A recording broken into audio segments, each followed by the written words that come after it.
Up next, Melissa, you're going to be talking to us about customizations within Patch My PC Cloud.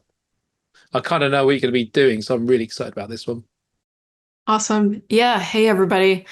So what I was hoping to show you today is just some of the extra customizations that can really make your deployments powerful and take it to the next level. So let's do something like 7-zip. I commonly see you may work with 7-zip. You may have multiple installations of 7-zip on your devices. And so you want to essentially consolidate to one version and installation of 7-zip. So how might you do that? So you see here on my screen, I'm actually about to deploy 7-zip out. So if I hit the deploy button here, I'm going to select, so what I want to support in my environment is going to be the 64-bit MSI. So that's what I've selected here. Going to the configuration screen, on the left-hand side, you see all of the different tools that you have at your disposal to really customize this deployment for yourself. What I want to focus on today and really get into is scripts, pre and post scripts. So if I open up this script section here, this opens up the option for me to create pre-installation and post-installation scripts, which is what I want to focus on today.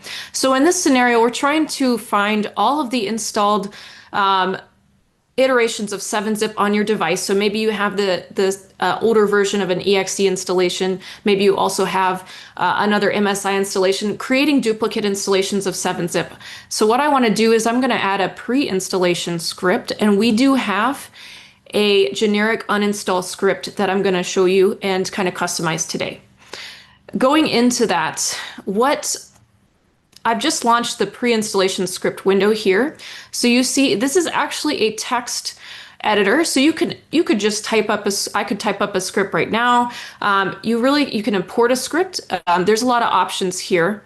Under the script format, we support .bat, .cmd, PowerShell, and VBScripts. So I'm going to use a PowerShell script today. I'm going to go ahead and import that. So I have my generic uninstall-software-ps1.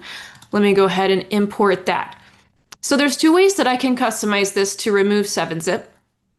If I scroll down to line 139, right down here, I could actually type in my parameters that I want to use. But we also have the ability to add arguments and pass them directly into these scripts. So that's what I'm going to show you today. So what I need to do is pass the DisplayName argument. And then I want that DisplayName to show 7-zip. So what this is going to do is it's going to go through the device prior to installing the 64-bit MSI of 7-zip. And it's going to loop through and remove any installation of 7-zip that it finds. And how I'm going to do that is also adding this UninstallAll parameter here as well, or argument. So now that I have that set up, I can hit save, but before I hit save, I want to show two additional options here. So you'll see these checkboxes below. Those checkboxes are going to be, one of them is don't attempt the software update if the pre-script returns an exit code other than 0 or 3010. So what that means is if I select this, and for some reason my installation or my script fails, so I have this set as a pre-installation script, so this script is going to run before it even attempts to install 7-zip. Now, if I have an exit code of anything other than 0 or 3010, which it may fail for some reason, I can actually fail out the entire installation at that point. So that takes that additional step further and just makes sure you don't run into additional issues trying to install software if the pre-script doesn't work. The second checkbox here is run the pre-update script before performing any auto close or skip process checks.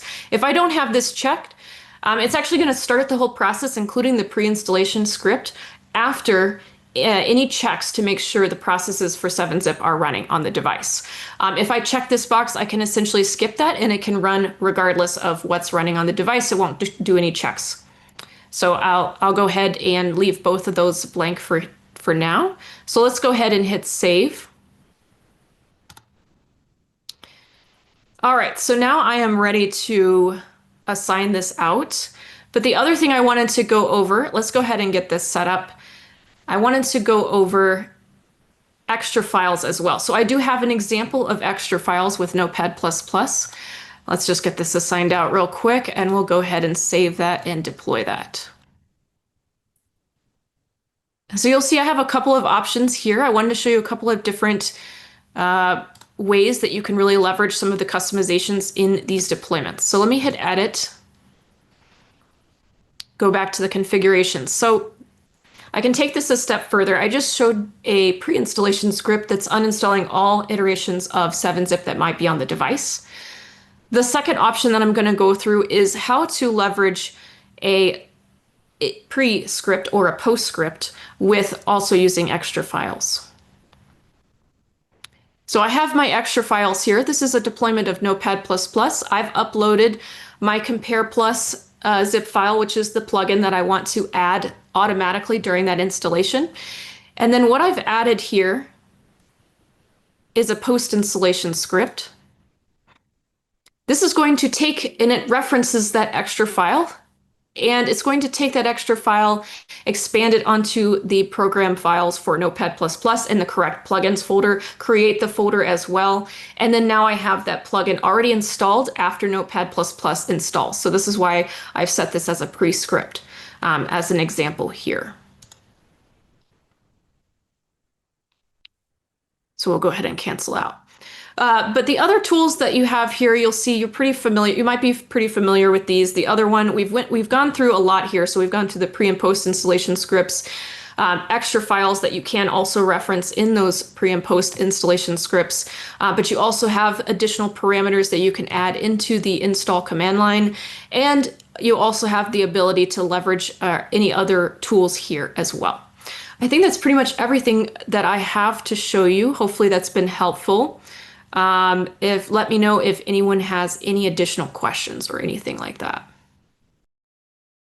That's amazing. Thank you, Melissa. It's such a powerful feature, pre and post scripts. And that's a great example, like trying to conform to a single variant of software across your computers. Really powerful.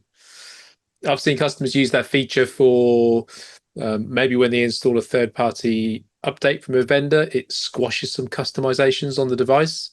So the pre-script could be used in that scenario to copy out customization first from the registry, put it on disk. The update then gets installed by Patch My PC, and then you can have a postscript that copies that customization back into the registry again. And it is such a versatile tool just to do those tweaks to get successful installs. There was a good question on there, by the way. What additional files do we take as scripts? If we can just show that through the drop down again. So script formats there. So you have your .bat, .cmd, PowerShell, and VBScript. Is anybody still deploying VBScripts? Give us a thumbs up. Somebody's got to do a thumbs up, even if they're not. It's still valid in Config Manager. I think there was a question as well, like what are the file types that we support as additional files too? So I think that was in the chat, I believe. Yeah, I think, Livu, you answered it right. We support any file types as extra files. Join over 8,000 organizations who trust Patch My PC to keep more than 25 million devices up to date. It's secure, automatic, and built to scale. See for yourself. Book a live demo with a Patch My PC engineer or start your free trial.